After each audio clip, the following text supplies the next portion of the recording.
At the Great Movie Ride, you're magically transported into scenes from some of the greatest movies ever made, including one of the greatest movies Walt Disney ever made, Mary Poppins. Calling Dick Tracy, it's Law and Order time. As a Disney Resort guest, you'll discover different ways to play every day of your vacation. Fish are friends. Fish are friends. Fish are friends, not food. They're not gonna make it! Mission accomplished. You made it! I knew you would. WDW Radio, your information station. Hello, my friend, and welcome to the WDW Radio Show, your Walt Disney World information station. I am your host, Lou Mangello, and this is show number 654, and together we're going to celebrate the magic of the Disney parks, movies, and more here on the podcast, my weekly live video on Facebook, community, videos, books, audio tours, blog, and more. Please be sure to subscribe to the podcast and find everything else at WDWRadio.com. Join us this week at the newly opened Steakhouse 71 at Disney's Contemporary Resort for a live review of this family-friendly steakhouse, which gives guests a taste and feel of Disney's heritage and 70s nostalgia with a menu that offers a nod to days gone by and Walt Disney himself. I'll then have the answer to our Disney trivia question of the week and more updates at the end of the show, so sit back, relax, and enjoy this week's episode of the WDW Radio Show.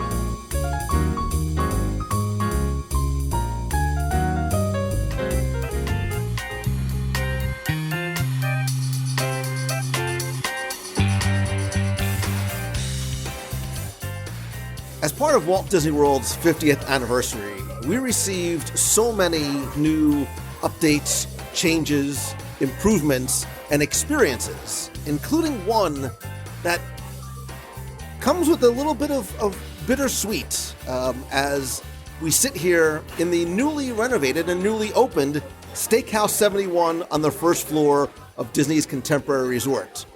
This is actually, this for me, and actually literally where I'm sitting, brings back a lot of nostalgic memories to when this was the Fiesta Fun Center, and the burnt oranges and rusts and browns have been replaced with an open, beautiful, and modern concept. We're actually here to review Steakhouse 71 for lunch, and this is, I don't normally ever repeat dining reviews, but you may remember back on show 570, we were here when this was the Wave.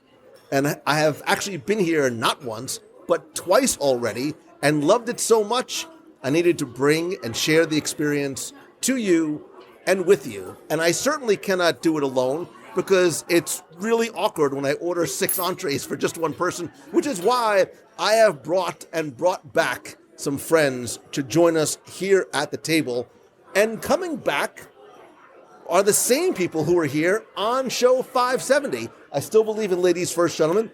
Lisa Donato-Glassner. Yes, I'm so excited to be back. I'm ready to be wowed and not sad about not being at the Wave anymore. And you have not been here as yet, correct? I haven't, and I'm so excited and starving. Great, it's going to be an expensive afternoon. And Jason Knapp. Well, I'm not a lady, but I'm glad to go right after Lisa. This is my second time here.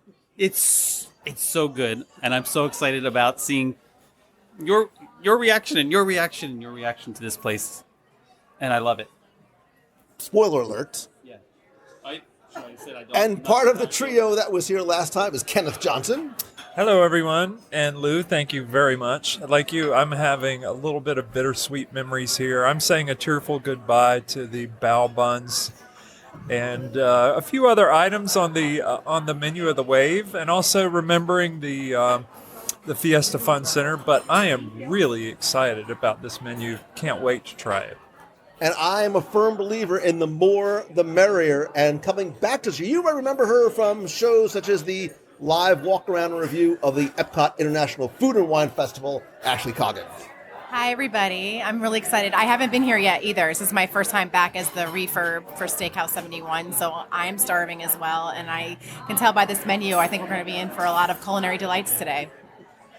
And before we even get to the menu, let's talk about the space itself. And I loved watching all of your reactions as you walked in. As I'm sure you know, the Contemporary as a whole has undergone really a bit of a transformation. I wouldn't even call it an update, not just in terms of the guest rooms, but the interior and exterior, and especially here on the first level.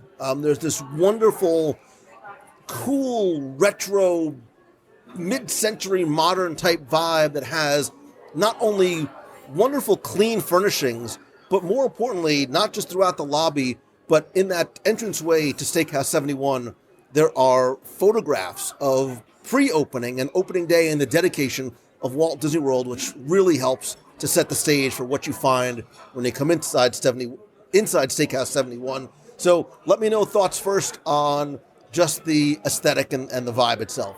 This summarizes everything I wanted out of the 50th celebration. It's beautiful, it's fresh, it's new, it's honoring the past.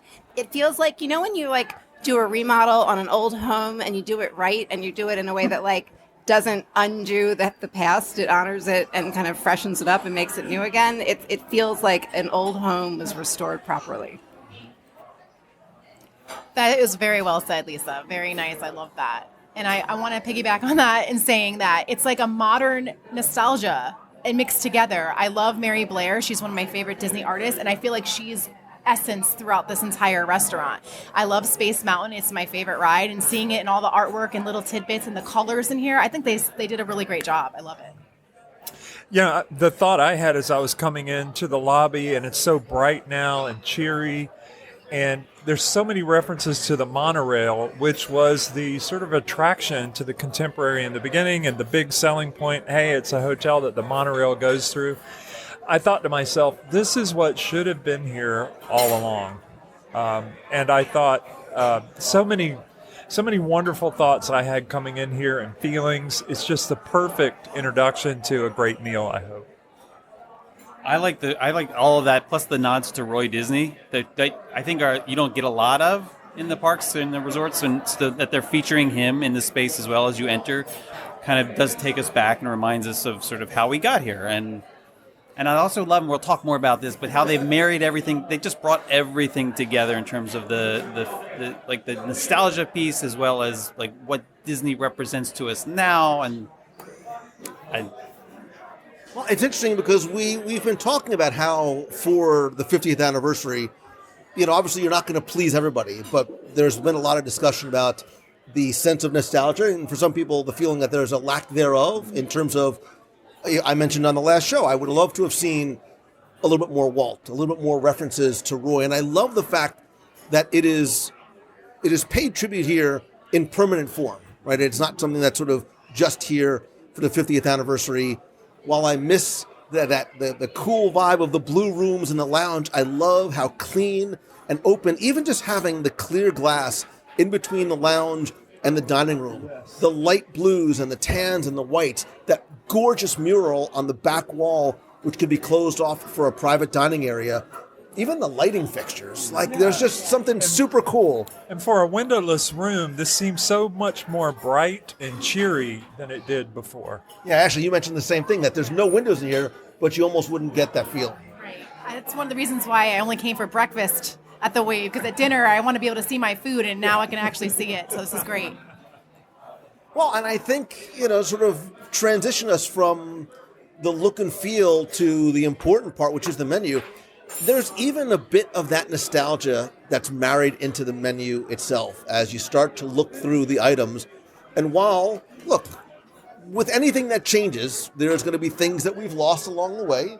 The bao buns, cauliflower tacos, may you rest in peace, things that we loved. We would come here not just for lunch or dinner, but even sometimes come here late at night for some appetizers, even going to the lounge. And while some of those things are gone, I think there are probably some new favorites And I wish I was recording the entire time because I was like, shh, save that for the podcast because the drooling over the menu, kind of, they're looking at me like with these eyes like, yeah, I feel you. Yeah, and there are also some things on the menu that I really loved at the Wave, like the bacon and egg. We won't tell anyone else here who may be from Maryland, but I like the crab cakes. And the burger was also a favorite of mine. But those things, I understand, completely different appear on this menu too, and I'm really excited to see what they're like. And the menu almost seems like it's a little bit bigger than it was when in its Wave days. Yeah, it's definitely an expanded. At least it's hard for me to remember what the menu was pre-closing, pre-COVID, but this is absolutely expanded from the menu that was available at the Wave after reopening, and it's a good menu. The crab cakes, incidentally, are the crab cakes that were created by the chef from Baltimore, who's here as a cast member still, and I think they're even better than they were before. And spoiler alert, and the burger is different. We're going to have to get her to explain the burger because the burger is different than the burger that they had before. So it's funny, the hairy eyeball that Lisa was giving you as you were talking about the quality of the crab cakes. You may or may not remember, if you've ever listened to a show, to have Lisa and Jason discuss their fondness for non-Maryland crab cakes. But there's a method to my madness. There's a reason why there's 5 of us here at the table, because the menu is huge, and I needed all of you to order so we can get such a wide spectrum of items on the menu. I love the fact that some of you have not been here before, so it's going to be completely your very first time. Any thoughts on the menu, just as you took a quick look at it? Anything that sort of jumped out at you? I just like the fact that it's classic steakhouse kind of things, like the wedge salad and French onion soup, and like you said, Jason, about the Salisbury steak, like just like tried and true comfort items that if you were going to your hometown steakhouse, it's something you've been going for a long time, they're probably going to do that with a creative twist, and I'm excited to see what they do with those items. And I think it's interesting, the use of the word Steakhouse 71, because I think for some people it's an attractor, and for some people they might go, oh, I'm not a steakhouse. But there is so much more than quote-unquote just steak on this menu, especially here for lunch. I want to just as quickly as I can, go through the number of different appetizers. There's a French onion soup, the baby iceberg wedge salad with blue cheese, which I know you would never believe by looking at me that I've actually ever eaten a salad in my life, but I swear I love a good wedge salad. Why are you laughing? It's a big salad. There's a fork and knife Caesar salad, Steakhouse 71 onion rings. I want to read this slowly. If you can hear the mms coming. Hand-breaded with spicy ranch dipping sauce, and they are plant-based. I guess the dipping sauce is plant-based. There's a citrus poached shrimp cocktail, sea salt dusted potato brioche, bacon and eggs. Kenneth Johnson, I'm looking at you. Maple lacquered pork belly, smoked cheese grits, and not just an egg, but a perfect egg. Just like the old one. It is. That's setting a very high standard. I guess the perfect egg, maybe they mean a poached egg like they used to do before, I'm guessing. And lump crab cakes with Old Bay remoulade, corn hash, and house-made saltine crackers. Before we even move on to the entrees, I think there's a few things that we have to try here. I'm assuming it's the onion rings. I'm assuming it's the bacon and the eggs. Oh, yes. And it's the lump crab cakes. And I didn't say, there could be an end on the end. Unless you get, I think the crab cake sliders are actually preferable to the crab cake appetizer. So do we do the brioche and get Yes, I was going to say I want the brioche. That looks amazing. Sea salt dusted potato brioche. The presentation of the brioche is really cool. Just for the butter, you need to get the brioche. Oh, is it? Yes. All right. I'm with you. And actually, listen, don't be shy. If there's something you want, you just scream it out, sister. Don't. Yeah. She's so we've done this before. You know, if you go shy, you go hungry. So if there's something we need to order, you tell me. I know. I think everything everyone's saying, I agree. I want those onion rings, though, for sure. For sure. Let's get to the entrees. Let's get to the meat of the menu, Kenneth Johnson.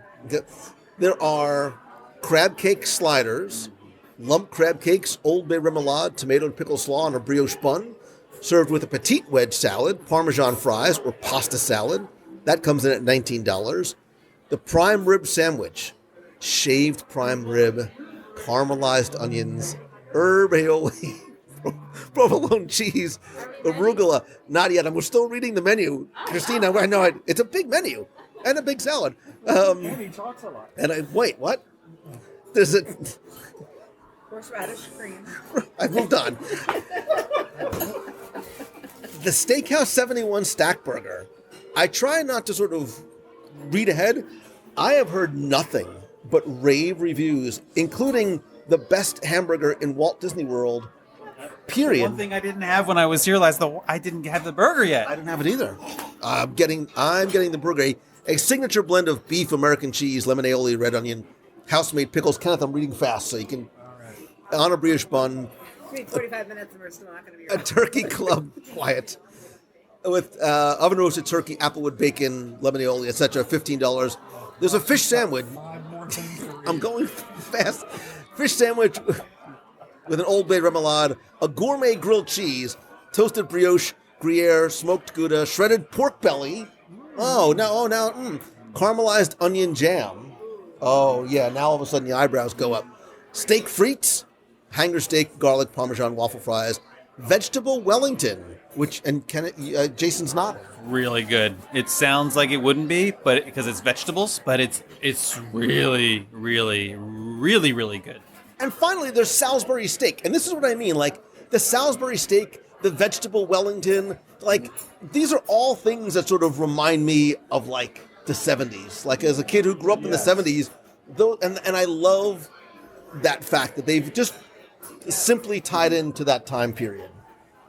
Right. And, I think for the newer age of people, they tend to go to a hibachi restaurant to celebrate. But when we were little, we went to a steakhouse to celebrate. So this is kind of cool to go back in time for that with a modern twist.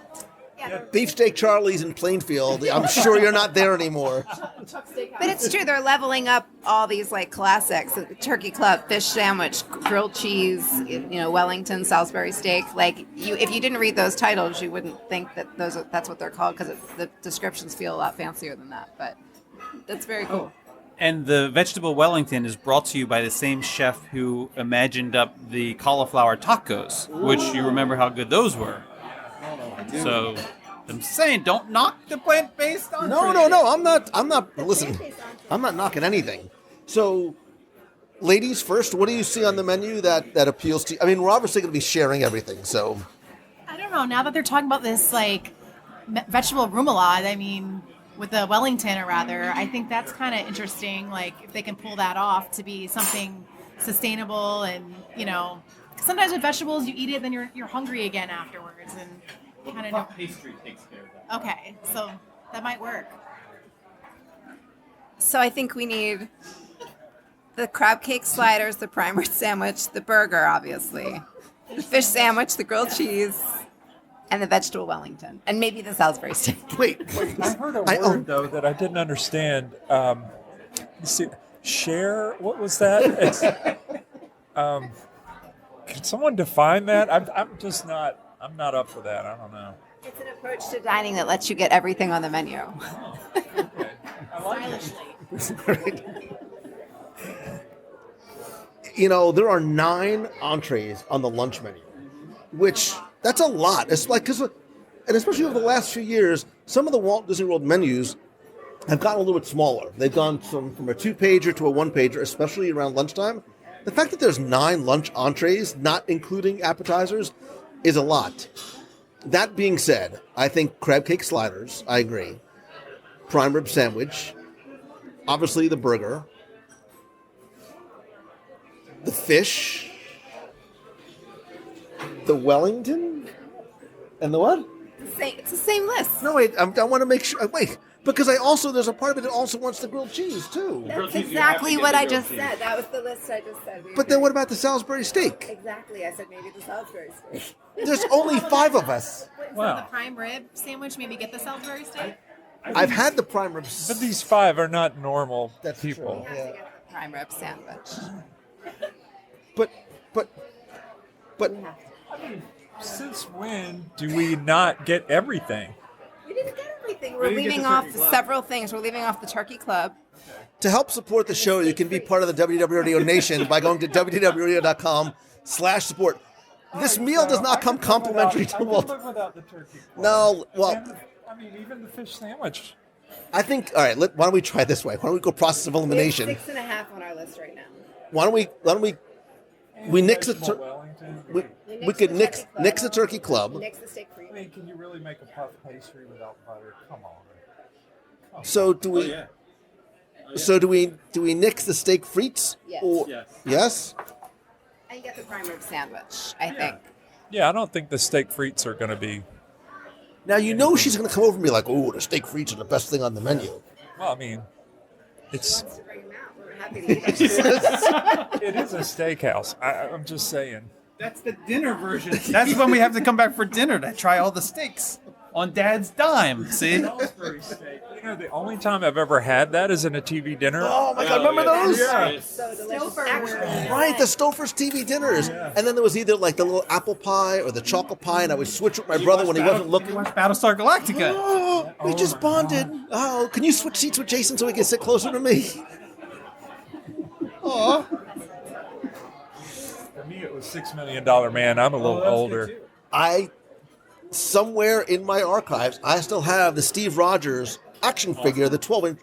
What do I call him? Steve Rogers. Oh, Steve Austin. Sorry. Yeah, Where you looked one at, of those too. where you looked at the back of his head, and it would be like a little target, you can see on and the his side. arm, that little control panel came off. Man. Yeah, it had a little hinge door that would open on the arm. Did you have the Oscar Goldman I action did. figure? I Of had course you that. did, with the suitcase.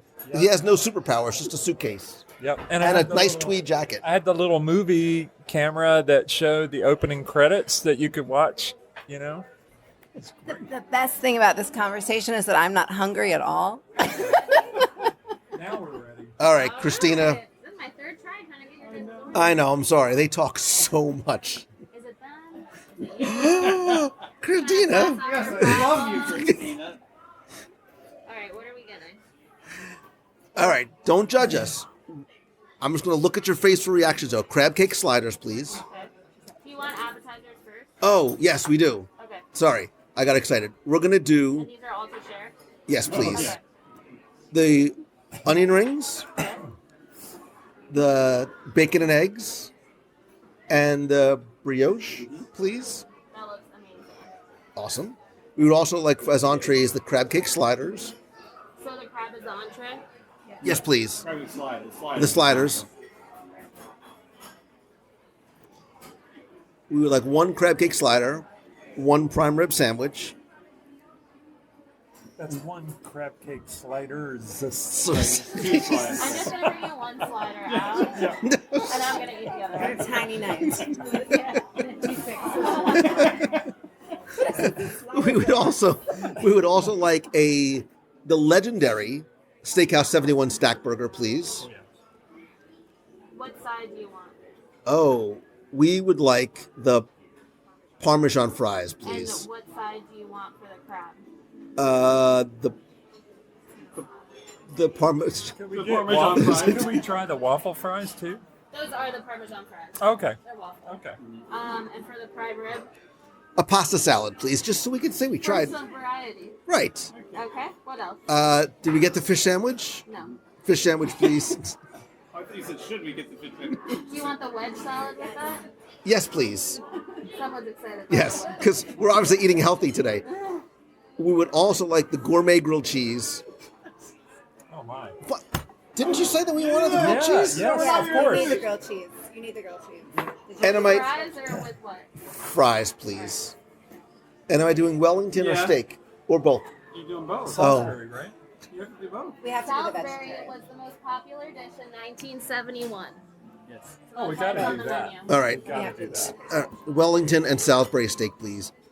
WDWRadio.com. Steak frites? No steak frites. No. That's where you draw the line? Yeah, we're watching. We're Yeah, watching. it's a steakhouse. No, we're not You getting don't the want- turkey club. I And can't. we also draw the line. Right. Oh. I should have just said everything but the turkey club and the steak Okay, I don't know what's frites. on the menu anyway. This is Christina's. This is your first day here, you said? First It is our first. I normally bartend, so. Oh, lucky I'm day getting for all my you. steps in today. All right.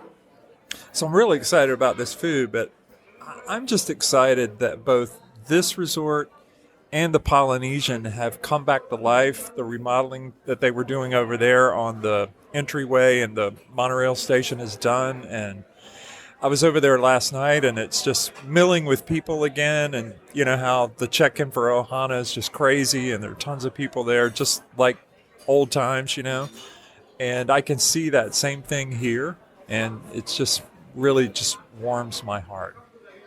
I mean, I think we're all happy to see that energy coming back. But again, there is that nostalgic, sentimental part of me that loves, specifically to those two resorts, that feeling of bringing back a little bit of what it was like when Walt Disney World first opened in 71. It's funny, one of the great things about the Wave, especially as a local, was that it was such a hidden gem. And that's probably the one thing we're losing here, is that this place has, but it's really great because they're getting the benefit of all of the attention of a grand opening during this time, and I think it's going to deserve it. So it's just nice to see that this, when you would eat at the Wave, it tended to be a quieter room. And obviously this is brand new, and that's part of why, but it's just nice to be in this space and see it bright and full of people. Well, I think that this whole part, this Magic Kingdom resort area, has had so much recent investment. You know, we were talking about the other night, Citrico's has just been redone. We've had, you know... If only there was anybody who would come review Citrico's. Yeah. Oh, yeah. I was there for my birthday. I had a great meal. It was so good. And I love the Mary Poppins theming over there. And to me, you know, coming here in the 70s, the Magic Kingdom Resort is always sort of my favorite area of the Walt Disney World Resort. And I still consider Epcot that new park. But, you know, for me, I just love seeing the Magic Kingdom Resort come alive and all the new attractions that are going in. Just really exciting. We should probably ask our waitress about the drink menu too, since she's a bartender. But what's important to point out about this drink menu isn't just how well imagined it is in terms of the theming for the time period, but they have abandoned the book. Remember the book, the cocktail book? They're the first resort restaurant to abandon the book completely, and they have created all brand new cocktails that are themed for this particular restaurant, which is the sort of Steakhouse 71 thing. And apparently all the other restaurant bars are going to do the same thing and move away from the book and have their own things. But what's cool about this are these throwbacks. There are these drinks that you would not really expect to see on a modern menu, but they're throwbacks to these the 70s, and also some nods to Walt and to Roy and the old fashions, the Manhattans, the gimlet, the vodka gimlet, which was one of his drinks. But they're also they're dressed up a bit too. But they have these non-alcoholic mocktails of sorts as well that are a lot of fun. And actually, and one I had last time I was here, the cold brew and tonic, which sounds kind of weird and maybe disgusting because it's Joffrey's coffee, cold brew, maple vanilla syrup, and tonic water, which you wouldn't think mixing that together would be good. It's actually really good. It's really good. There's a sherbet punch. So again, another very 70s throwback element, which is orange sherbet, Sprite, of course, and house-made grenadine. And then there's the iridescent, we were talking about this before, what I call the bath bomb. It's the iridescent sip-abration. Get it? Sip-abration. Minute Maid lemonade, fruity strawberry punch, and it's served in the souvenir 50th celebration cup with a surprise character, which, spoiler alert, happens to be Mickey here, at least it was last week. And when you drop it in, it's like an Alka-Seltzer sort of thing, but it's not medicinal. I mean, it might be. And it does this little fizz thing, and there's colors and stuff that come out of it. It's kind of almost like a glitter kind of effect. It's really. Lisa's looking at me. Is it iridescent? Is that the effect? It's iridescent. Yes. EAR. Yes. Are you repeating it over and over again because you want to get one and try one? No, because I don't think I can fit anything else in my belly today. But you should try one. I don't like glitter as a rule, and I especially don't like to ingest it. but I have heard it's delicious and it's fun to watch other The people. fact that you have a rule about not liking glitter is the thing that's interesting to me. Yeah, it just gets everywhere. I'm not sure how you end up getting to that point. You know what? I don't even think like frosting that's blue or like funky blue colored, like blue raspberry colored drinks. Nothing. I don't like that. Nope. But didn't you see that cool chocolate glittery Mayan pyramid thing in the Mexico Pavilion that you want to try? Like, I'm so desperate to get Epcot just so I could try. I don't. Break it and it oozes out. Oh, really? I have no opposition to glitter in my life at any. Hi everyone, I'm back. It's Christina. I brought you sauce. I brought you a spicy vegan ranch, 2 truffles, a ranch, normal ranch, and then a special 71 butter. Wow. And what have we here? And here we have the bread. Hi, Kyla. Hi. I made this fresh for you with my own hands. Yes, thank you. Yeah. That looks great. Are they doing everything? This looks amazing. So we just received all of our appetizers. Let's start where you like vultures, went right in. Ashley, I'm looking at you. Went right in for the onion rings. Because you, even before we started, you have very clear thoughts about onion rings and the way, and as a chef, about the way they're supposed to be prepared. So they definitely soaked these onions ahead of time. That's one of the tricks of what Jason was talking about, how when they bite into them and you don't get the piece of the whole onion falling out. So they absolutely soak these in cold water prior to take some of the bitterness out of the onion to make them sweeter when you bite them. And also so that the whole string doesn't come out. But these are excellent. I absolutely love them. That sauce is such a nice kick. I love it. I think these are definitely the most perfect onion ring I have ever had. That's really good. And I dig the zippiness of that sauce. So I will fully admit, I am not an onion ring person at all. I never get onion rings. These are delicious. They almost like melt in your mouth. It like all the textures meld together perfectly. And the sauce has this teeniest little kick, but I wouldn't call it spicy at all. It just has a little tiny bit of heat on the back. It's a remarkably good crunch to them too. It all stays together, and it's which I know it doesn't sound like it's that impressive, but to bite into an onion ring and it stays together. Ashley is literally dancing with an onion ring in her hand. She's sitting there like the Statue of Liberty, holding her onion ring up in the air, waving it like she just doesn't care. I'm just saying you better get some of this bacon and egg while it's still here. Did you all try bacon and egg so far? Not yet. Okay. Oh, So I here. thought it went over there. It did. I have some. Oh, you have some. Okay. So I'll go right to you. Go ahead. No, you got to get some. I will. You talk, I'll eat. Okay, I did not think that the bacon and egg could be better than the old one, but it is. It really is better.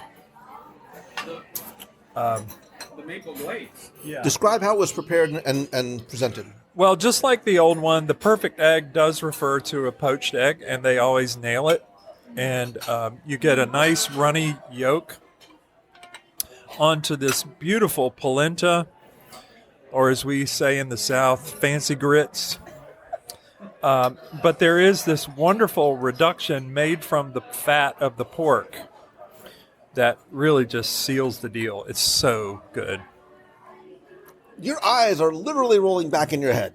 There's certain times you eat a food and you immediately know it's one of those things you're going to crave late at night. And that's what this is. It's like one of those things I'm going to be sitting in my house and I'm going to be like, I need one of them right now. The texture of it is perfect. There's like a little bit of sweetness. It's very slightly different from the old one. And yeah, I think they leveled it up. And it tastes actually even cheesier. That's exactly what I was about to say. I feel like the maple glaze is maple-ier. I'm sure that's the word, right? But the grits are definitely cheesier. Absolutely cheesier in a good way. If you could, and with that sweet, oh my, like that's so good. Don't let her take that plate because none of this is going to go to waste at all. You know what the move is? If there's any of this brioche left, yeah.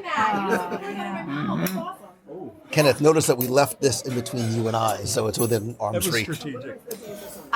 To be honest with you, I would have never ordered this for myself. And now that you did, I've changed my mind about it. Because even the grits, sometimes you get grits and they're too congealed. Like I always think of that, and it always like prohibits me from wanting to order something like this. But I thought it was really great the way all the flavors messing up with that maple and the egg, how it was perfectly runny. So it was cool. That's all you? I got a little piece. Go ahead. No, you have that. Really.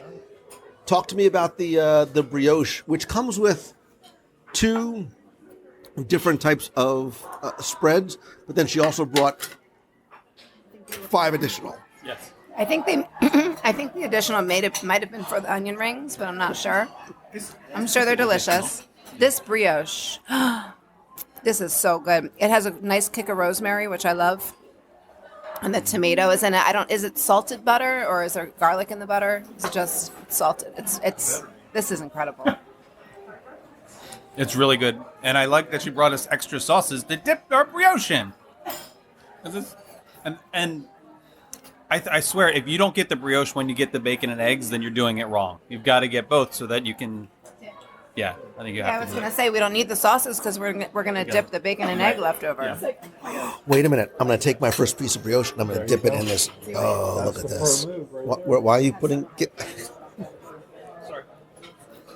So the 71 on the butter was made with, looks like volcanic salt. It's a black salt,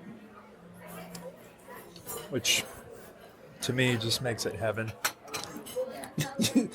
Ashley just took a bite and she closed her eyes and I think you almost shuddered. I mean, when you dip the brioche into that maple glaze off the bacon and eggs dish, it's like perfect.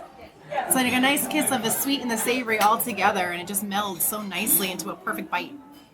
Christina, we might have done this a little bit wrong because you brought out all these other dips for us. That was for the onion rings or just for anything we felt like dipping? I just wanted to be ahead of the game because I knew you guys would need stuff. And you're my last table, so I just want to make sure you're fully taken care of. Thank you very much. How is it? So good. Yeah? Yeah. Oh, looks amazing. Oh my. Wait, what is that? What is tomato garlic spread? All right, wait. There's a lot going on. Let me first get my thoughts out. The brioche has the garlic, the roasted garlic tomato jam. I could put that on. It was phenomenal. I love roasted garlic. That's like dessert to me. Like that's my sweet. But that was so 2 minutes ago because she just brought out the crab cake sliders as well as the burger. The 2 sliders are small. They're probably slider style. It's a little smaller than they're tall and I was gonna say tall and wide, but me, I'm short and wide. But I mean, it's the perfect sort of slider. It's a perfect lunch size portion, and then this burger is a thing. You're literally staring at it. So I'm just thinking, there is no way we're cutting that into 5 pieces. We're just going to have to pick it up and bite it. I'm cool with that. I've got, and as if on cue, Kyla, oh my God. Wait, there's... Oh my. This is ridiculous. This is getting fun. If you need help, I'm here. Okay. I guess you want me to put it in the middle? Yes, please. Thank you. Oh, great. Now another round of pictures. Kenneth is being tortured. Do you remember back in the day when we used to have to get our pictures developed and then run around and show our friends? Yeah, I don't either. Stop taking pictures. Remember we didn't take pictures of our food. Wow. Grilled cheese, and this is the plant-based Wellington. Wow. It's beautiful, and it's delicious, and it's award-winning. And I would never order this for me as a entree, but I would order it for the table for everybody to have a sandwich. Wow. So you did the right thing. There we go. Thank you. All right. You are welcome. Yeah. Almost. Are you getting all 4 desserts too? Yeah. Wow. Thank you. While they're taking pictures, let's just sort of talk about the visuals of what's going on here. Because like the restaurant itself, this is just a cornucopia of goodness happening here. Got it. First of all, like everything looks like picture perfect pretty. Look at the size, by the way, of that fish sandwich. Look at how thick that piece of fish is. Amazing. I have no words. I'm going to post photos, by the way, of all of this in the show notes. If you go to WDW Radio.com, click on the podcast. I'll try and share them on social as well. You're already eating. What? I don't know what you're talking about. Look at this tiny little wedge salad. It's like a baby. It's like if a dollhouse had a wedge salad. It's like if you went to the Pym test kitchen and had it miniaturized. Okay, wait. So you guys have both already started eating the. No. So I guess we're. No. Ashley and Lisa, you guys better grab a piece of the crab cake because. Go ahead, start with it. The crab cake. When I took the bite, I just couldn't believe it. It was. Dare I say, it was way better than the old one. Yes. And I think that was the right move to get the slider instead of the crab.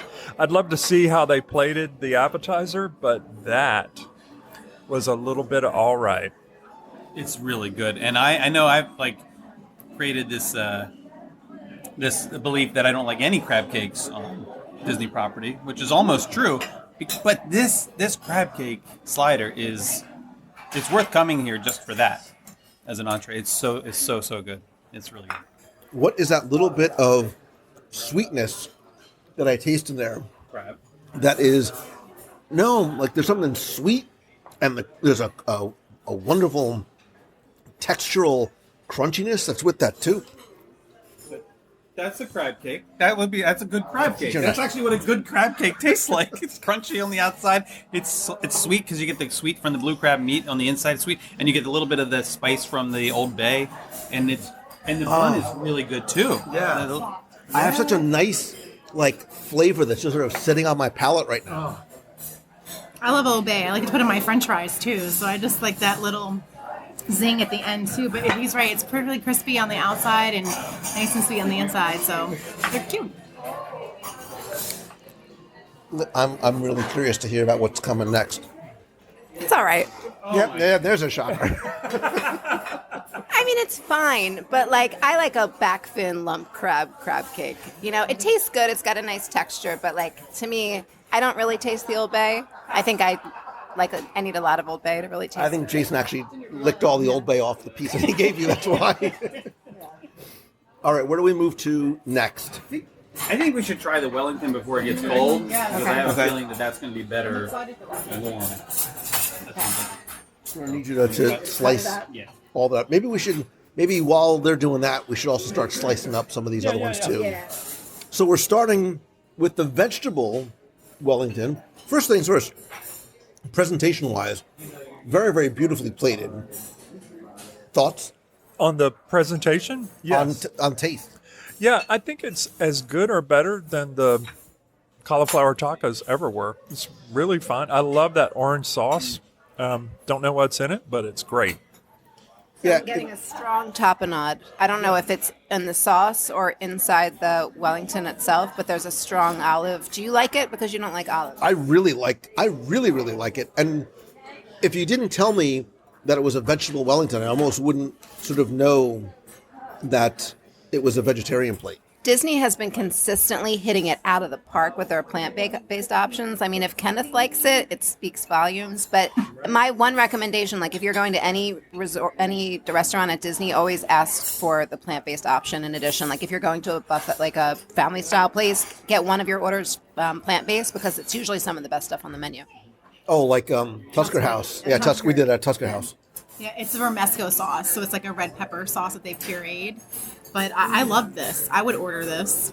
I love vegetables, so I guess I'm the dork of the group that would totally love this. No, I really I would absolutely order this. It's really good. I think I forget the cast member's right. name, but he was right in something. He said that it's not something he would order as an entree, but for the table it's really good to have, and I think that's the move. Yeah. All right.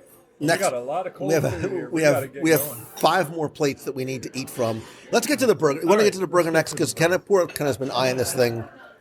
Look at that stack. I mean, I see why they call it the stack burger. I don't know what all that is, but it looks really good. So, Go ahead. shall I? What is on the stack burger? I'm pulling it up right now.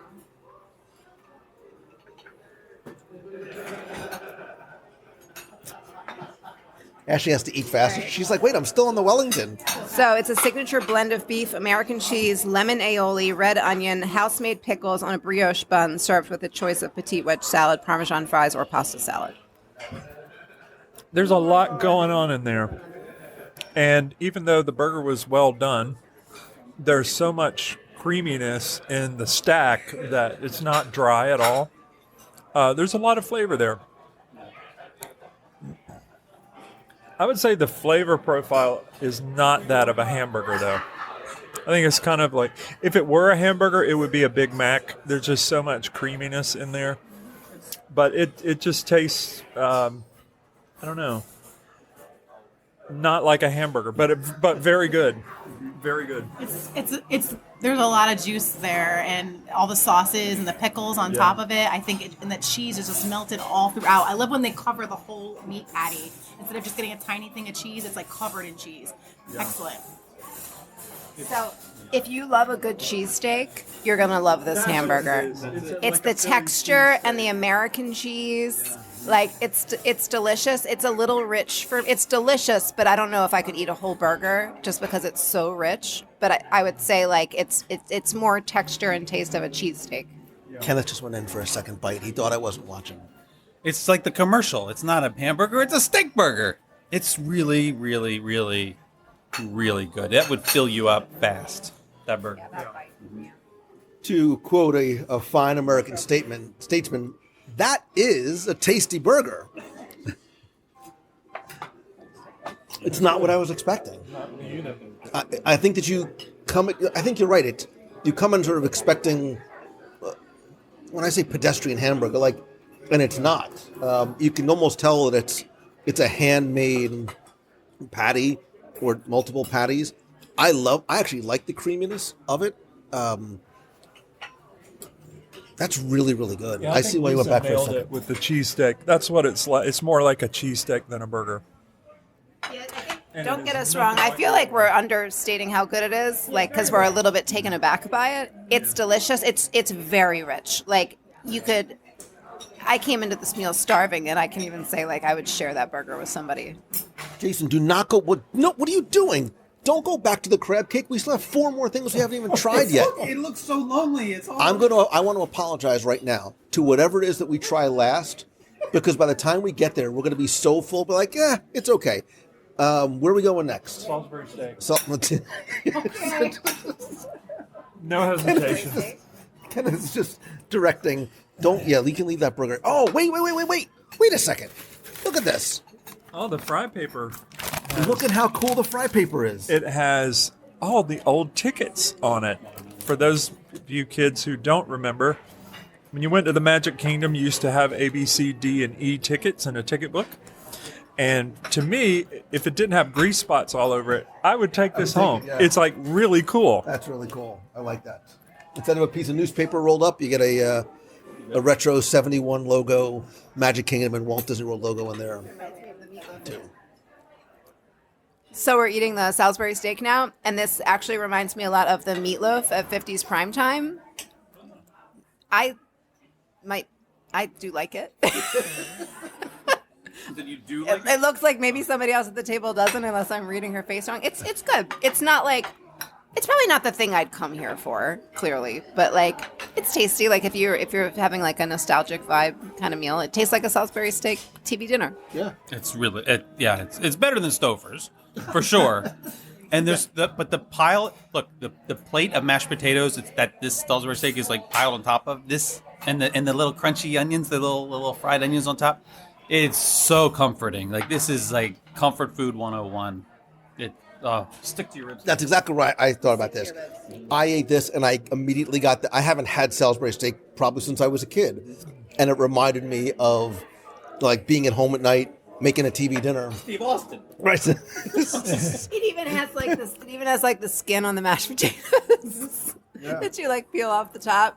This is good. This is good too. I have some older members of my family that I travel with that are very meat and potatoes in their food preferences, and this is a great, just kind of easy go-to. Because a lot of the stuff on this table is very kind of leveled up from what it is imitating, but this is pretty straightforward. I felt if you went to a retro diner and asked for your mom's Salisbury steak, that's what you would get. So, I mean, you sort of set your expectations accordingly. It's not a filet mignon, nor does it try and pretend to be, but it did. It sort of conjured up memories of being a kid. Yeah, like a waitress with high hair would like slam it on the table too loud. Clearly, you've been to New Jersey. My husband would love this dish. Definitely. For what it is, this is not something I would totally order. The potatoes were excellent, and I did like the gravy. It's like a mushroom gravy, I believe. And I absolutely love that with the potatoes. There's nothing wrong with it. It's just a personal preference to me that I wouldn't order it, but my husband absolutely would love this dish. Yeah, I'd agree with that. Her husband would love it. No, it was good. It was better than a Swanson's TV dinner ever was. Which is actually saying something. I mean, that's saying something because that's the gold standard, right, for the Salisbury steak. Do they still make those? Do they still make Swanson TV dinners? No, they don't. No. They don't? Or if they do, Publix doesn't carry them. Stouffer's has Salisbury steak? And it's sold out all the time. We should I do need like a trade table. We need a trade We table. need like a retro. We need to do like a retro like party where we all we dress like 70s and 80s and all, and everybody like makes a potluck 70s dish. So I'll just come in my normal clothes then. All right, we need to stop it. We need. I'm not eating for like 3 hours. All right, we need to move on to. I think we should eat the fish next because no, you say this. The cheese is chopped up already. Oh, the grilled cheese is all right. So make your way into grilled cheese.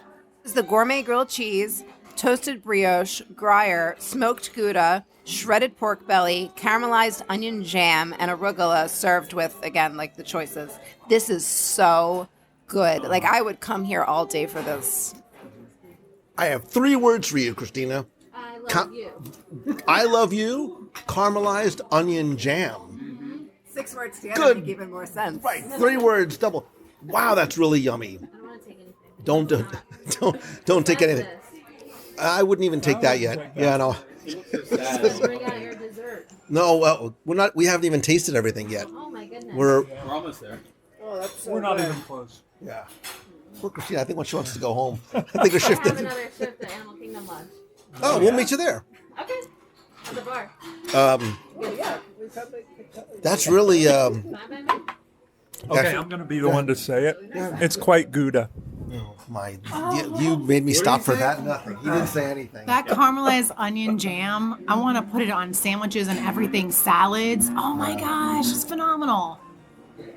It's really good. They should bottle that and sell it here. Like, for The sure. whole sandwich. The whole, but they do sell the whole sandwich. I think, okay, I think that may be the best thing I've had so far. The grilled cheese. Yes. Yeah, it's my favorite entree so far. It is. I like the Wellington the best so far for me. Yeah. I really loved it. I'm not. I'm going to reserve judgment. I am too. I'm holding off because we forget what we had. Yeah. Some of the earlier things. I think we have to hit that fish because the longer that fish sits, the less. Yeah, you can leave that burger here. There's so much complexity to the flavor in that grilled cheese, though, in terms of the sweet and the salty and the crunchiness of the bread and the butteriness and the creaminess of the cheese. It's really good. But if you're put off by the idea of pork belly and a grilled cheese, like I'm a weird texture person, and sometimes like I don't. But you wouldn't even know it's in there. It's almost like a flavor that you'd be trying to place for the rest of the day if you didn't have the menu to read. And it ties into this whole sitting in front of the TV or coming home from school and having a grilled cheese sandwich in the 70s, but modernizing it, making it. Eat that. Yep. just dig in. So we gave the wedge salad to someone who would appreciate it. But it does look delicious. It looks like a little... Put your knife down. Just pick it up and eat it. dollhouse of wedge salad. All right. A dollhouse of wedge. Wow. That's not mine. That's hers. Yeah, that was We're onto something here. Oh, my. Tomatoes. This thing is so thick. It's like the thickness of the burger. It's going to be very difficult to get. Somebody Instagram this. Go ahead. So let's get to the fish of the day on the brioche bun with the Old Bay remoulade. She just told us that today it's cod. Tomorrow it might be a different fish, which is nice. So obviously it's going to be a white fish. I really like that one. I really, really like that one a lot. So does Kenneth because he's going back for his sixth bite. Do you usually get a fillet of fish at McDonald's when you go? No, my wife does. Yeah. So she'd love this. She would love this. This is It's a huge piece of fish. I mean, ginormous piece of fish, and the batter's like perfect. It's not greasy or anything. Super light, like it's a thin, light batter. And the tomato. Talk about the tomato's ginormous. Yeah, it's a planet. It was like what? It was a planet. That tomato was a huge wedge, but the fish was so flaky and light, and you know what? It's not greasy at all. It's like magic. I love it.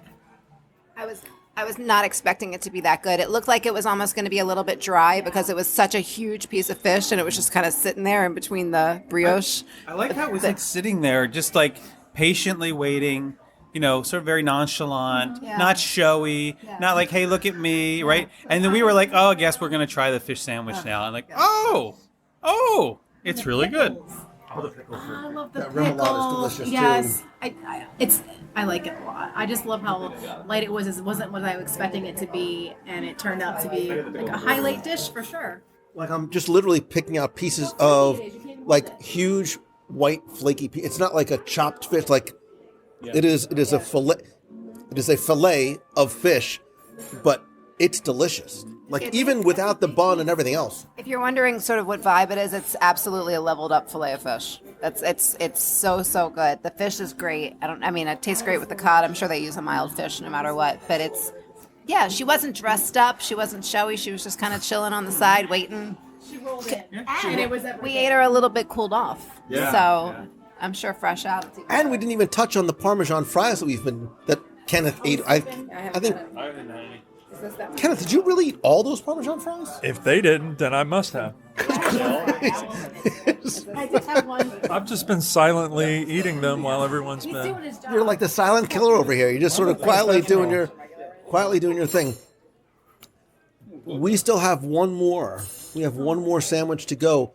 Actually, it's closest to you, so dig into that. That is the prime rib sandwich.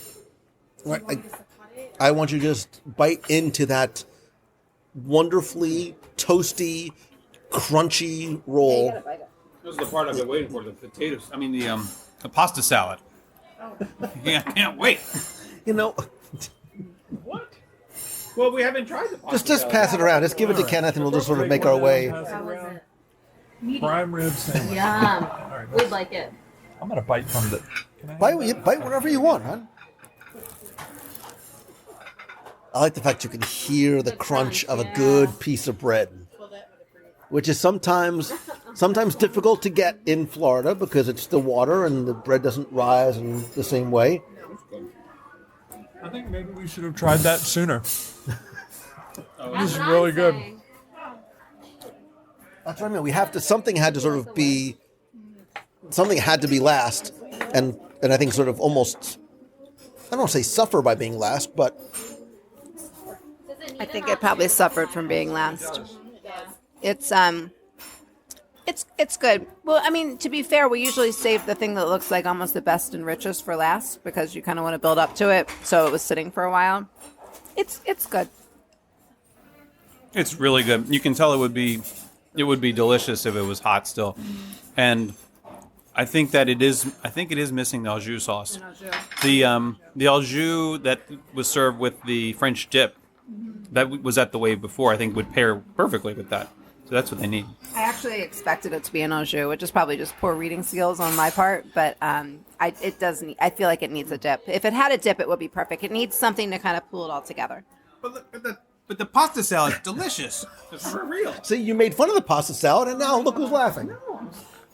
I have to say, we're all in agreement about that being the last dish, but also they seasoned the beef at least. So, like, you get the salt, the pepper, whatever other ingredients they might have, put a little steak essence of, seasoning on there, which helped.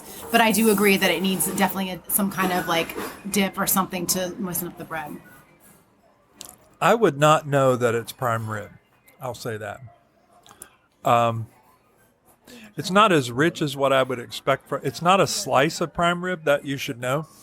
It has more of the texture and sliced thin, sort of like a gyro meat. And it's well done. So when you think prime rib, you're usually thinking about something very rich with a lot of marbled fat and very juicy. This is not that. So this is what I had when I came here for lunch last time. And I really liked it. I like the texture. I like the richness and the creaminess. And I'm not always like a huge fan of arugula, but I think it sort of complemented it really, really nicely. I think it did suffer a little bit by sitting here and being the last thing that we ate after eating. You people ate so... I can't believe you ordered so much food. That being said, I still really like that one. It might be the last thing we ate, but it's not the...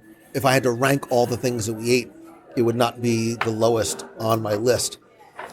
If we had to do the impossible task of giving me your, top 1 or 2 items that you tried today, what do you think they would be? I'll go ladies first again.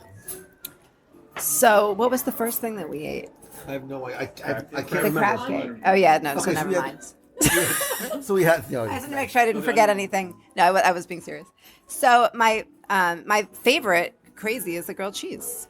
I love the grilled cheese. I would absolutely, especially for lunch, I would totally come here just to get that grilled cheese. I really liked the vegetable Wellington. I think that the waiter was right when he said that it was a great thing to get for the table as a side dish. If you are eating plant-based, it's a good option, but otherwise as a side dish. And I really like I think the fish sandwich would be my number 2 otherwise. I think. Yeah, but the grilled cheese to me was just far and away the standout, which is a shock. So we're talking any of the dishes or just... Anything. Okay, so those onion rings, Yeah. oh They were the my best. gosh. They were the best. Yes, I mean, they totally knew what they were doing with that, and Jason was right about the one bite, and it doesn't all come out apart. Remoulade was just the right spicy kick, and they're just so crispy, and like I probably could have ate 2 orders of those for sure. And then the next thing I did like that Wellington with the veggies. I agree that it should be, if somebody wanted to split it, but I loved it for a main entree for me because I love vegetable-driven dishes anyway, or seafood dishes, so I really enjoyed that. And lastly, the fish sandwich. I think that was like an undercover prize winner it was like very simplistic, but then it just rang true, and I thought it was really well executed.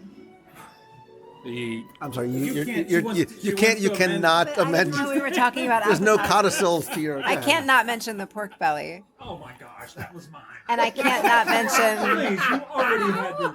But I was focusing on entrees, which was a mistake. No, the 2 standouts for the meal were the pork belly and the grilled cheese. Those are my 2 things.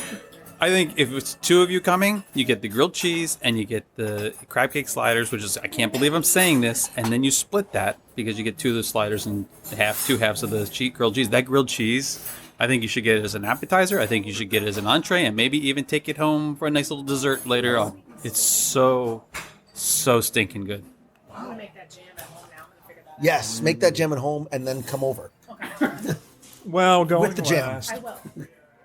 I would definitely say the bacon and egg was the highlight for me, and the onion rings and crab cake slider were close second. We ate so much today. We're not 8. Sorry, we're still eating. Right, there's still a lot going on But your here. second stomach kicks in. So, in terms of I enjoyed all the appetizers. Like I really enjoyed all the appetizers. Like I could see coming here late night, as we have done, ordering a bunch of stuff and just sharing all that. The modern diner. Yeah, it is. I like that a lot. If I had to pick one of the appetizers, that bacon and eggs is I mean, you could almost make a meal. I mean, it is. But it doesn't. But I feel like that should get its own category because it was already here. It's like it's like the big brother of all the other appetizers. I think it glowed up a little bit. That's why we get an extra choice. I mean, it was good before, but yeah. Right. If it was good before, it's even better now. better now. Much like Steakhouse 71, it was good before, it's even better now. Not to sort of spoil the ending. In terms of the entrees, this is what's hard about eating it all at the same time because the first entree, the Wellington, was so long ago. Mm-hmm. I was surprised at how much I really enjoyed that, the Wellington. I was not expecting the fish to be part of the conversation. I'm like, the fish is going to be the quote-unquote safe option. The same thing with the burger. I'm like, you come here, you don't get the burger unless you're just a very, you prefer, something simpler. I thought that burger was delicious. So does Jason, because he's going back. I feel like I need to try it. He's taking the last bite. The little wedge? I do want to sort of try the little wedge. Yeah, I agree about the grilled cheese. the Salisbury steak hit me just from a sentimental perspective. There was nothing that I did not. There was nothing that I didn't enjoy. Like, I wouldn't get that again. I think if you came back and had the prime rib sandwich as your meal, it would taste different. It just would. That's what I said. And whatever we were going to go to last suffers from being last and a little bit cold. So I can't believe nobody mentioned the brioche. We did mention the brioche. I mean, as a favorite, who did? Oh, no. Yeah. That was a favorite. I was planning. The pork belly and the brioche together would be a great pop in here at the end of the night and some grab a onion snack. rings. I was planning on mentioning the brioche until you took the last piece. I thought Southerners don't. You told me. That's all I've heard. You have one. Oh, I do? Yay. Yeah, I checked. Oh, give me that little bit of garlic spread. Before Thank I you. took the manners. You're so sweet, man. I love it. That's why you're my favorite. What are you doing? Oh, I thought you would do it. Oh, no. Piece of grilled cheese left. There's still, we still have a lot of stuff, too. I'm really impressed. I'm really impressed at the variety and the quality and even just the presentation of everything, too.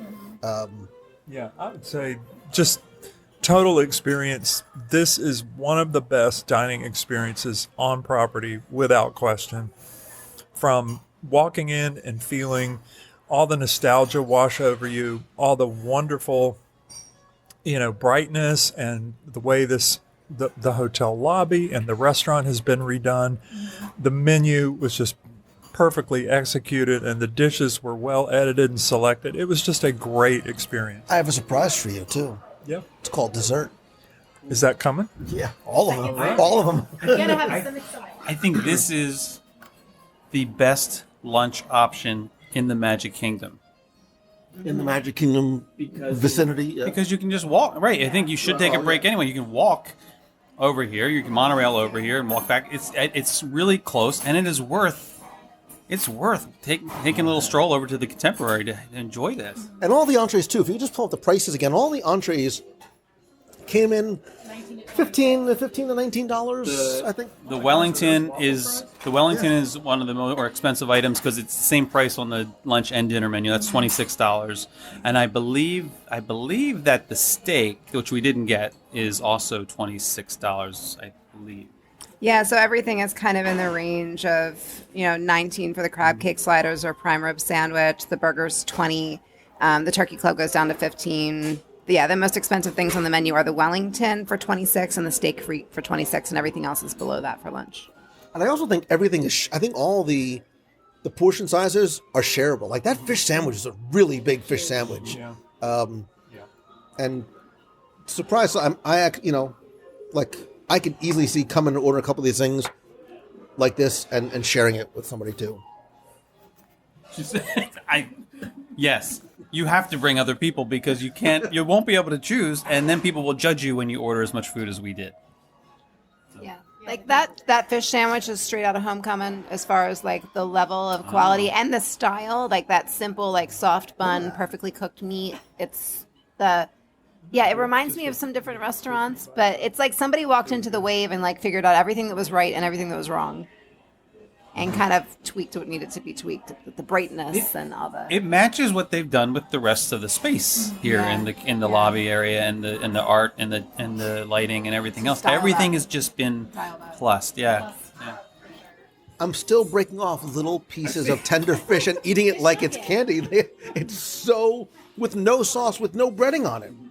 It's really, really well seasoned. So, kids, you need to come fast before they begin to change and iterate on this menu, because as it is today, it's really wonderful. Yeah.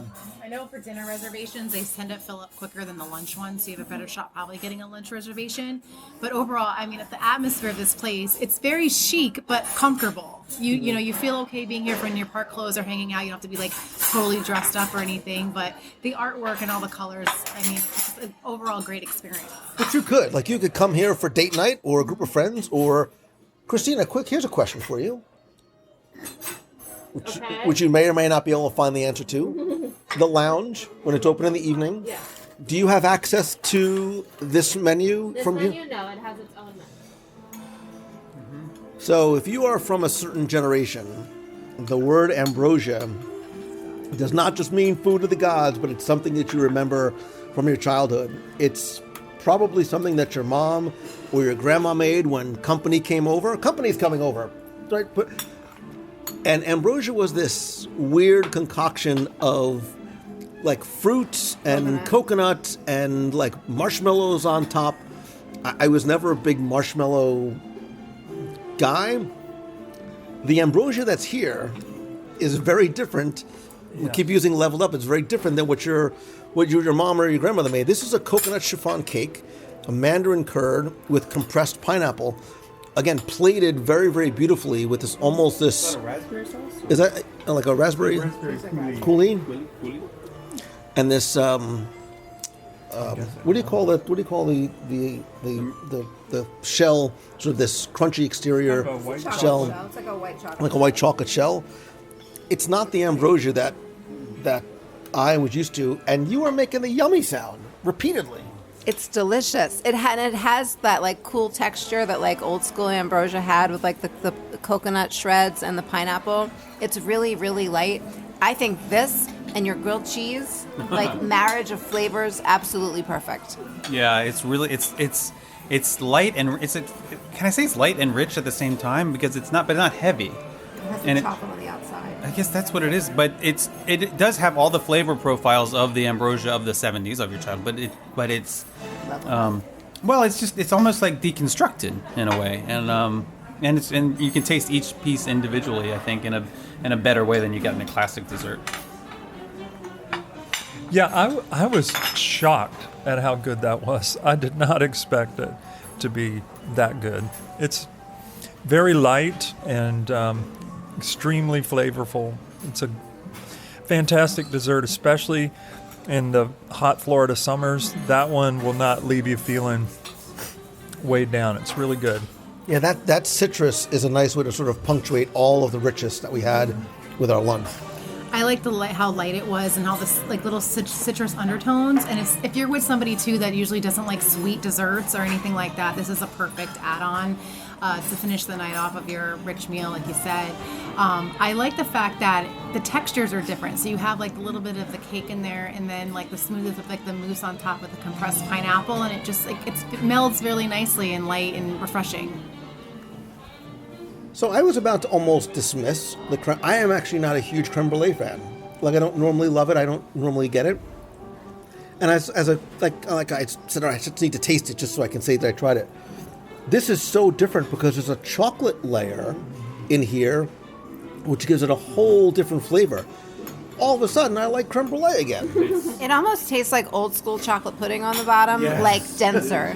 Yes, it's not the store kind, the kind that your grandma would make. Like it's so good. Sit in the fridge and like condense slowly. I forgot about that being there when I scooped through it and I saw it. I was like, I went back for more. I had to get some off the bottom there. It was so good.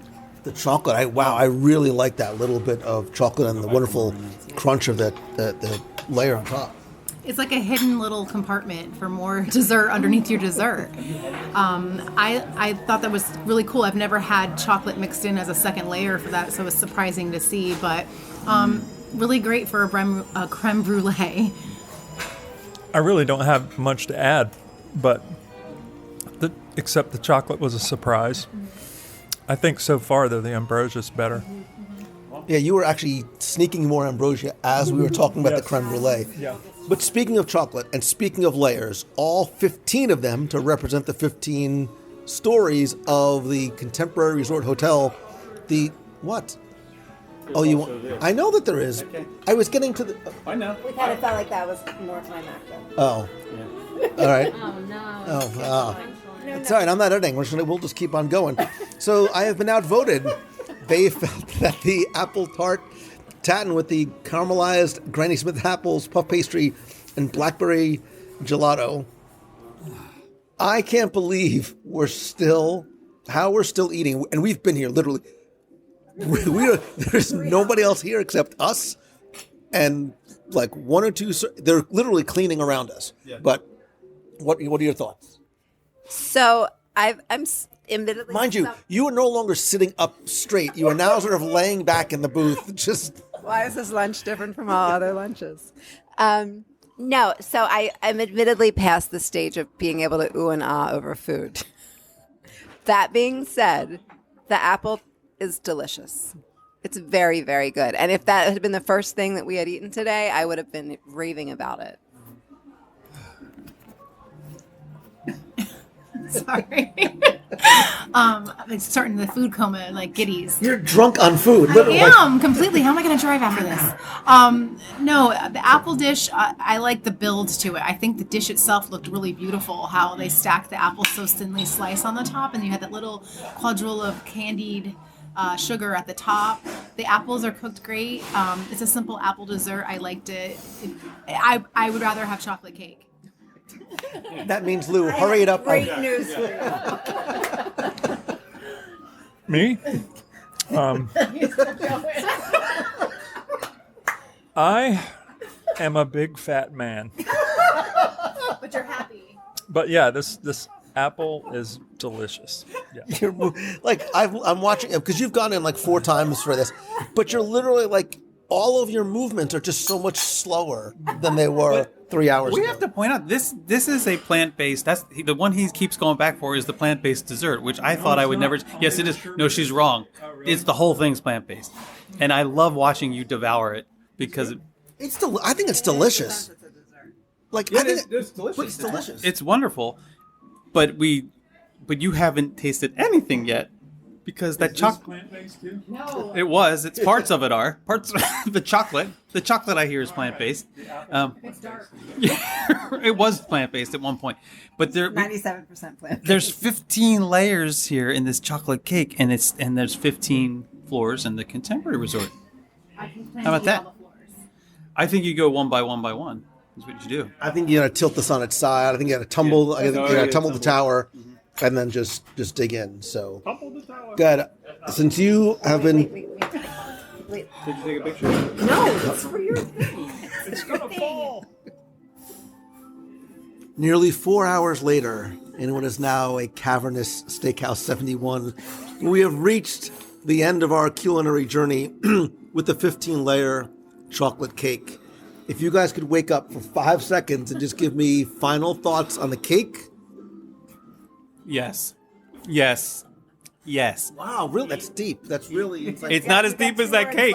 Because that cake, I don't even know how many could finish that. You'd need 15 people, I think, to finish that cake. It's that large and rich and dense. Yeah. But this creme brulee persists. I mean, if you So wait, you put the creme brulee back in front of you. Yeah. Kenneth has put what's left of the ambrosia in front of him. If you love a really good slice of chocolate cake, that's the dessert for you. I'm all about the ambrosia and actually the apple as well were my two favorites. The ambrosia was my favorite. That's good. I mean, I'm just not a big chocolate cake person, but if you love a good chocolate cake, it's really good. That's the key, is to come with with a person who doesn't really love chocolate cake. That way you get more of the chocolate cake. Okay, so my take on this chocolate cake is, other than I am a big fat man, is... You're pleasantly plump. This is not the lunch play, okay? The chocolate cake is a dinner play.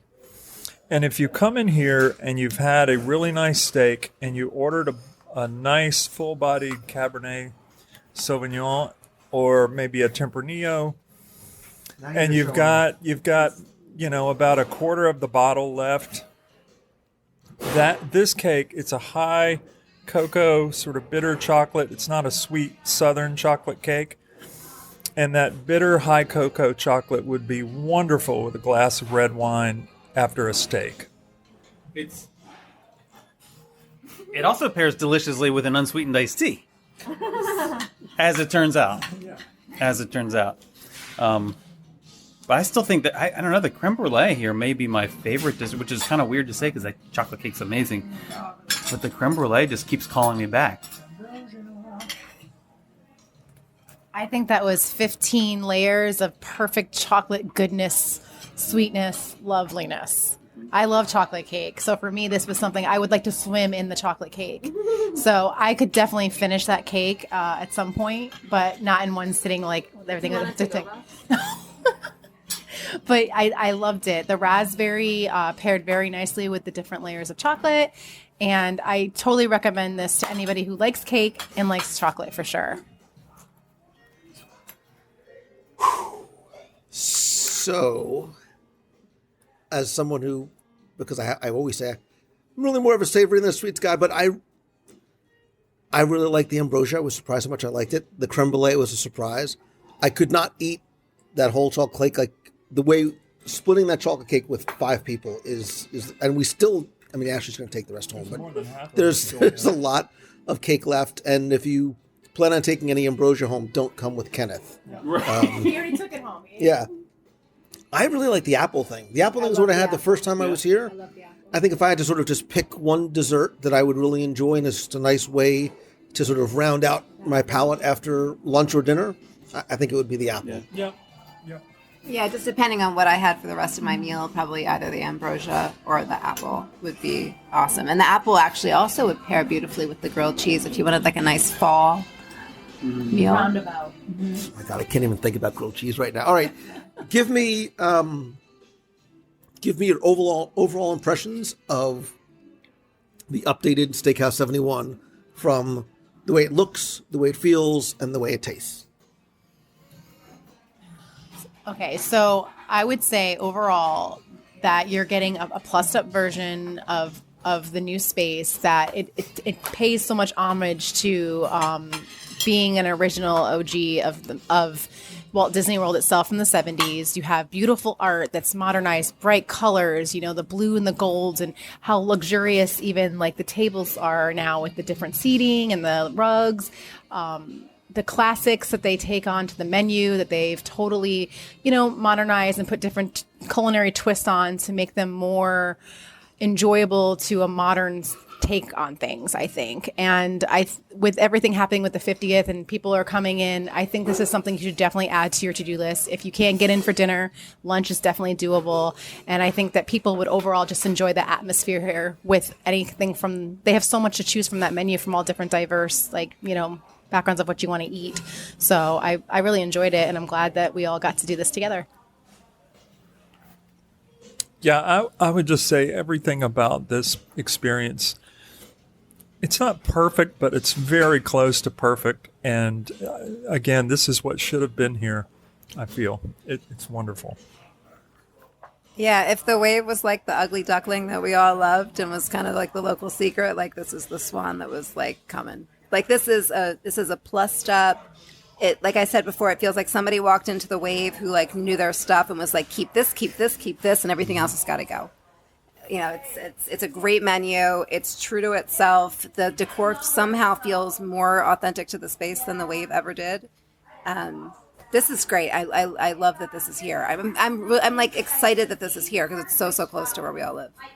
And I think all of that is true. And I think this is also true to the spirit of Walt and Roy. And I think that if they would have a big grin on their face when they walked in here and then tasted some of that food, the comfort food, the throwbacks. There's this original spin on a lot of these things, but I love the nostalgic nod to old school Disney. I love it.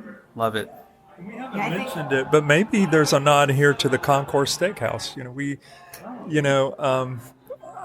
I'm old enough to remember eating there, but I don't remember how this compares in terms of the food and the quality of the experience. But I remember thinking, I wish they had a steakhouse again at the Contemporary, and now they do.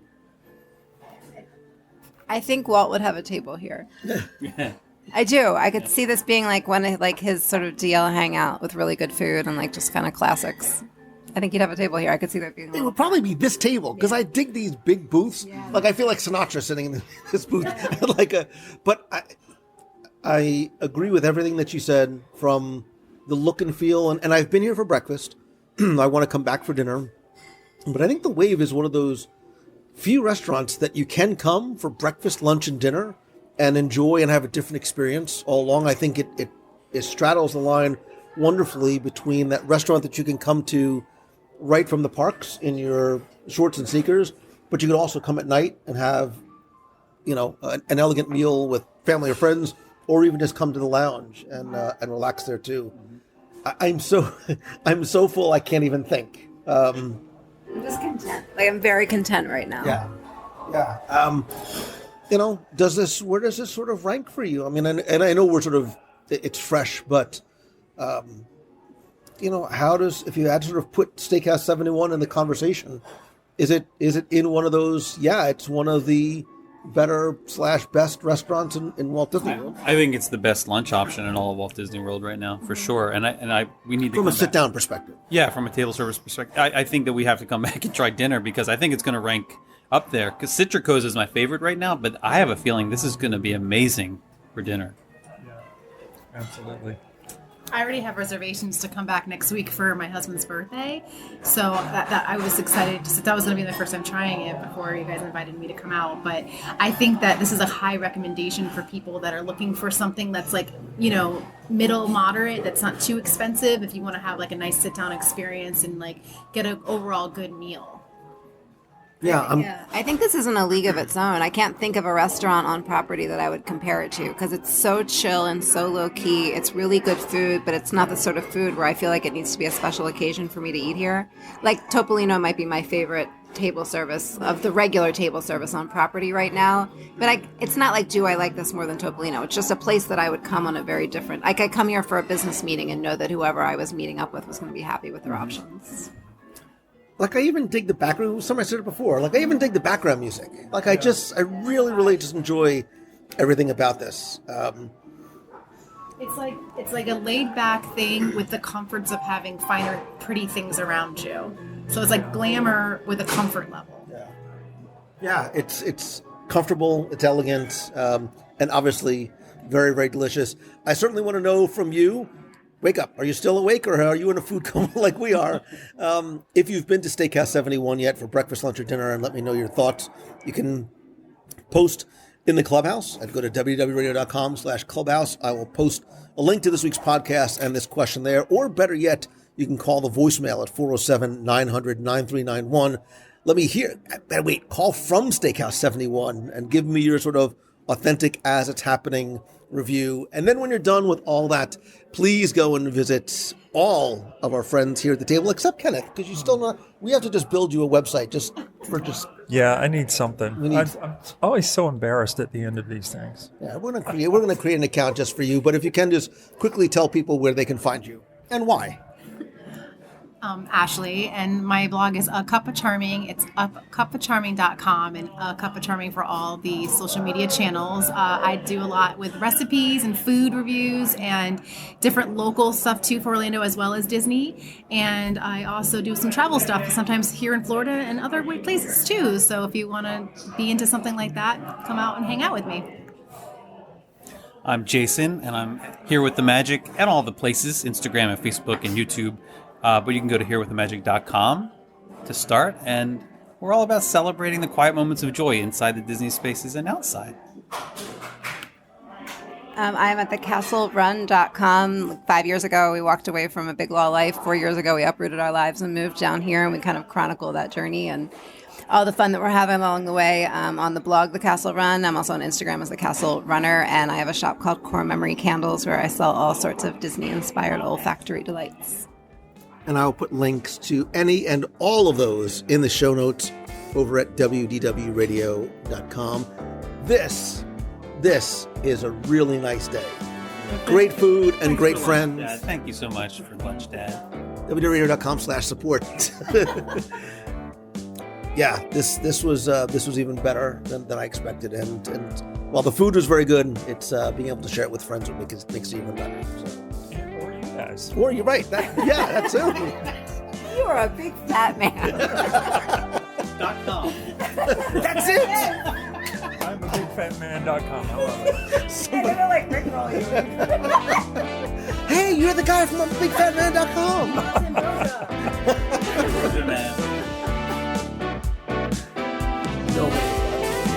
No.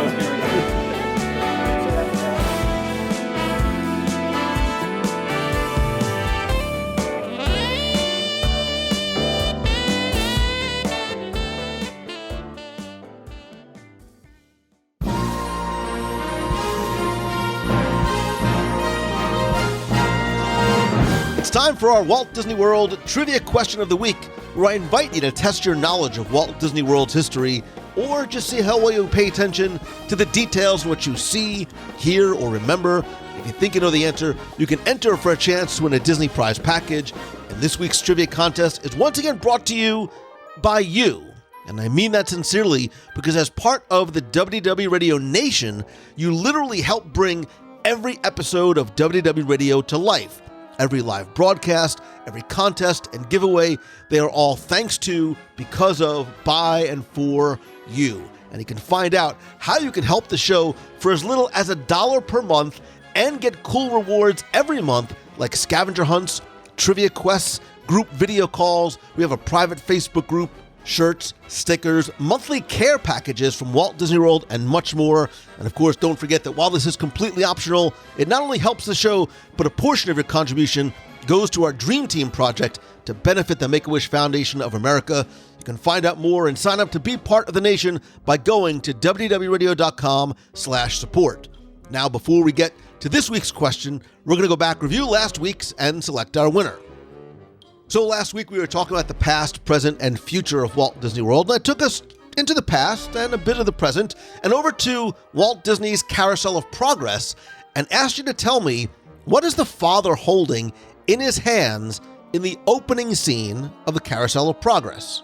And this is one of those questions where I know you've probably seen Carousel of Progress dozens, if not hundreds of times, stared directly at the father who's the narrator, but never really maybe paid attention to what he was holding in his hands, which of course was a pipe in his right hand and a newspaper in his left. Remember, it's turn of the century, it's Valentine's Day, buildings are now 20 stories, there's 8,000 automobiles, you can travel by train from New York to California in less than 7 days. Anyway, I took all the correct entries, randomly selected one, and last week you were playing for a WDW Radio pin, keychain, and a bonus mystery prize, including something from Walt Disney World's 50th anniversary. And last week's winner, randomly selected, is Annette Finley. So Annette, congratulations. I will get your prize package out to you right away. If you played last week and didn't win, that's okay, because here's your next chance to enter in this week's Walt Disney World Trivia Challenge. This week, we're going to stay in Magic Kingdom, specifically stay in Tomorrowland, but go from the past and present to the future and right across the way to Buzz Lightyear's Space Ranger Spin, which I'm sure you've been on at least once and have been proud, or not so proud, of your score. But tell me, what's the lowest ranking you can get in Buzz Lightyear's Space Ranger Spin? I'll give you a hint. It's not Galactic Hero, which is level 7 if you score 999,999 points. But on the opposite end of the spectrum, what's the lowest ranking? What is level 1 that you can get in Buzz Lightyear's Space Ranger Spin? It has a specific name to it. Tell me what the lowest ranking is.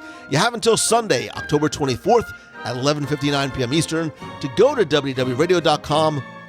Click on this week's podcast, use the form there. Again, this week you're going to play for the pin, the keychain, and a bonus mystery prize.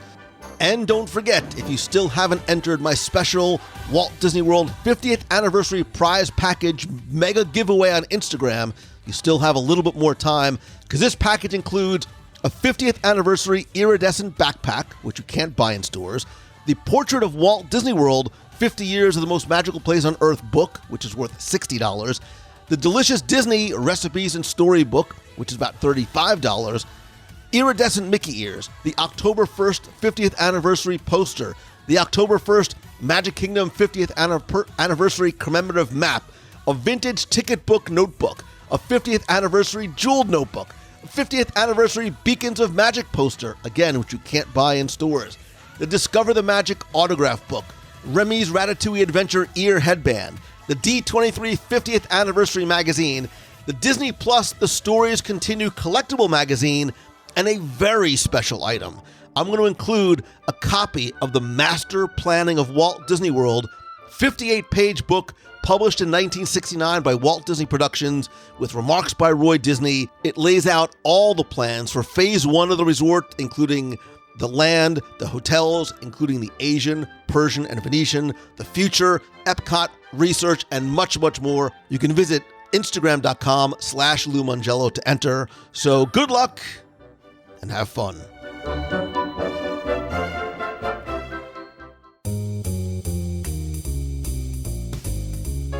That's going to do it for this week's show. Thank you so much for taking the time to tune in this and every week. You can connect with me on social. I am at Lou Mongello on Instagram, Facebook, Twitter, and LinkedIn. Also, please become part of the community and conversation over on Facebook in the WDW Radio Clubhouse at wdwradio.com/community. If you have a question you'd like me to answer on the air, you can email me, lou@wdwradio.com, or call the voicemail at 407-900-9391. That's 407-900-WDW1 with a question, a comment, or just a hello, even from the Disney parks. And please join me this and every Wednesday at 7:30 p.m. Eastern for WDW Radio Live, our live weekly broadcast on Facebook. This week we have a very special guest. Jeffrey Epstein from Disney's D23 is going to be on to join us. And then next week, I'll be live from a special location in Walt Disney World. I'll announce that on Wednesday. Speaking of event, I am incredibly excited to be going back to my favorite food-related event of the entire year, the Swan and Dolphin Food and Wine Classic, Friday, October 29th and Saturday, October 30th. The event is going to take place completely outdoors this year, making it both safe and delicious, and it features unlimited tastings at more than 20 different food stations, featuring culinary selections from all of the hotel's award-winning restaurants like Blue Zoo, Shula's, my favorite sushi restaurant anywhere, Komodo's, and many more. Plus, there's going to be more than 100 different beverages amidst this incredibly festive backdrop of live entertainment on the hotel's causeway. The event runs from 5:30 to 9 p.m. on both Friday, October 29th, as well as Saturday, October 30th. You can learn more and get your tickets at swandolphinfoodandwineclassic.com. I'll put the link in this week's show notes and hope to see you there. And in addition to connecting with you online, stay tuned for the next Meet of the Month in Walt Disney World. And I invite you to please join us on not one, not two, not three, but we now have 4 upcoming WDW Radio group cruises. We have our Marvel Day at Sea, February 5th through the 10th out of Miami on the Disney Magic, the June 20th 4-night inaugural cruise on the Disney Wish, the December 5th Very Merry Time cruise also on the Disney Wish, and I just announced this week, if you can't join us in 2022, hopefully you can come with us on a very special cruise in 2023. It is a one-time only Disney Fantasy 8-night Bermuda and Bahamian cruise from Port Canaveral with an overnight stay in Bermuda. You can go to wdwradio.com/cruise for more information and to get a free no obligation quote from our friends over at Mouse Fan Travel. Speaking of events, we're just about a month away from my Momentum Weekend Workshop in Walt Disney World, November 13th and 14th. It is a 2-day, 50-person event with an optional Mastermind Monday for just 10 people to help you turn what you love into what you do. Whether you have a blog, podcast, video channel, product, or brick-and-mortar business, I and other speakers in this very interactive, practical, and tactical workshop are going to share lessons inspired by the Disney parks, as well as tools, resources, and presentations on everything from email marketing to productivity and time management, content repurposing, community building, launching your product or your service, goal setting and achieving, audio, video, live, tools, networking activities, the future of social, and much, much more. There are now only 5 seats remaining, but I have also decided to extend the $100 off discount for both the weekend workshop and mastermind tickets. You can learn more, ask me any questions you might have by going to loumongello.com/momentum. I mentioned earlier the WDW Radio Nation. I want to thank you once again for the love, support, friendship, and help, and I love being able to give back to you each and every month. I want to thank some new and longtime members, including Ralph DeCesar, Darlene Ginnett, Avery Harris, and Brooke Myers. If you want to find out how you can help the show for as little as $1 a month, please go to wdwradio.com/support. Speaking of support, I want to thank once again Becky Menken and the entire team over at MEI and Mouse Fan Travel, my official recommended travel provider. It's who I use, it's who I love, and it's who I recommend because it's also who I trust. You can get a free no obligation quote by visiting mousefantravel.com. And finally, my friend, and you are my friend, I mean that, whether we have met yet or not. And all I ask is that if you like the show, to please help spread the word. Tell a friend, share a link to this or your favorite episode or just the podcast in general. If you can on social, tag me at Lou Mongello so I see it. And if you can, take just a couple of seconds to rate and review the show over at Apple Podcasts. It is very, very helpful, very much appreciated. I want to thank a recent reviewer, Tom GNYC, who says, "This is a Disney podcast prize package Lou's like a best friend, favorite teacher, big brother, and partner in mischief, all in one guy. He's a great listener to both his listeners and guests, extremely knowledgeable, down-to-earth, spontaneous fun, always well-prepared. Wow, you're making me feel so good about myself, and completely focused on bringing a meaningful experience to everyone. I get a kick out of his self-deprecating sense of humor and share his deep appreciation of Walt and Disney nostalgia. I'm also grateful to him for the perpetual reminders to choose the good and sit back, relax, and enjoy. So thank you, Lou, for WDW Radio, my favorite podcast of all time, and everything you do. And thanks to your guests and family for all they contribute to the continuing adventure. Warm regards, Tom Free. Tom, thank you again so very much for that, brother. You have put a huge smile on my face. I sincerely appreciate Tom, and I sincerely appreciate you just for being here and just listening, and for the friendship that you extend me by sharing your time, which I know is so valuable, with me. I hope that the show has brought you a little bit of happiness today, put a smile on your face. Maybe it inspires you to be a little bit better, and like Tom said, to choose the good, to find the good in everything and everybody that you do, and to be the good, because that positivity, I promise you, is contagious. And you can make a difference one day, one person at a time. I love you. I appreciate you so very much. Thank you, thank you, thank you. I hope that this is your best week ever. So until next time, see ya. Hey, Lou, this is Giannis Hi, I'm Jaden. from Bakersfield, California. We're the Mallory family, and we love listening to your show. Just wanted to say real quick that we're going through all your past episodes, and you're the glue, Lou. Like, it was one of your questionnaires that you had with people, and they were talking about how you're the glue. Like, you're our Spider-Man. You're our guy. Like, we're all pretty big nerds here, and we love to watch Spider-Man and Marvel. So just keep it up, Lou. Thank you for everything that you do for us and getting us to work and all the delicious things that we hear. We can't wait to meet you soon. And everybody in the box, please have a wonderful day and a wonderful week. Bye.